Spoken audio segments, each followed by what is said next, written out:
আসসালামু আলাইকুম। ঢাকার থেকে একেবারে ব্যাক করে দেয়া, অর্থাৎ এই বোর্ডার রানিং হবে না, এই সার্কিট ওকে হবে না এমনটা বলে ঢাকার থেকে ব্যাক করে দিয়েছিল ভোলার ভাইকে।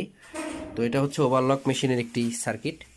এটাতে সমস্যা হয়েছিল, ডেট হয়ে গেছিলো বোর্ডটা, অর্থাৎ কোনো পাওয়ার আসতো না এবং ঢাকায় পাঠানো হয়েছিল, ঢাকা থেকে ফেরত দিয়েছে এবং ভোলার ভাই আমার সাথে কন্ট্যাক্ট করেছে এবং উনি দুইটা ডেট সার্কিট পাঠিয়েছিল, অর্থাৎ একটা সার্ভো মোটর, সেটা কমপ্লিট করে দিয়েছি এবং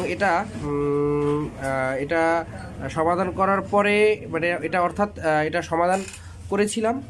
লাইন আসছিল এবং এটা অনেক দিন বসা ছিল। ওকে করা হয়নি বিভিন্ন ঝামেলার কারণে।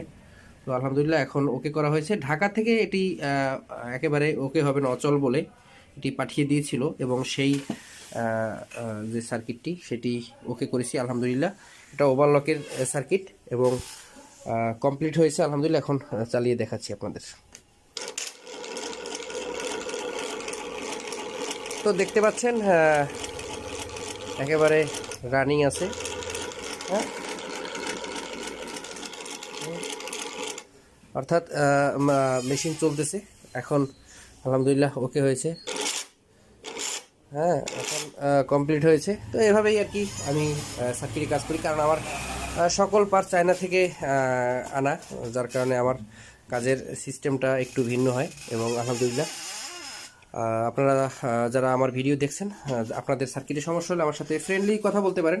টেকনিশিয়ান ভাইরাও আমার সাথে ফ্রেন্ডলি কথা বলতে পারেন যদি আপনাদের সার্কিট নিয়ে প্রবলেমে পড়ে থাকেন বিভিন্ন পরামর্শের জন্য, অথবা আমার ঠিকানায় পাঠাতে পারেন। আমার ঠিকানা পিরোজপুর সদর। আমি ইন্ডাস্ট্রিয়াল সুইং মেশিনের সার্কিটের কাজ করে থাকি। আমার ঠিকানা পিরোজপুর সদর। আপনাদের সবাইকে আমন্ত্রণ আমার ঠিকানা, অথবা ফোনে কথা বলতে পারেন যে কোনো বিষয়ে আলোচনার জন্য সার্কিট সম্পর্কিত। আসসালামু আলাইকুম।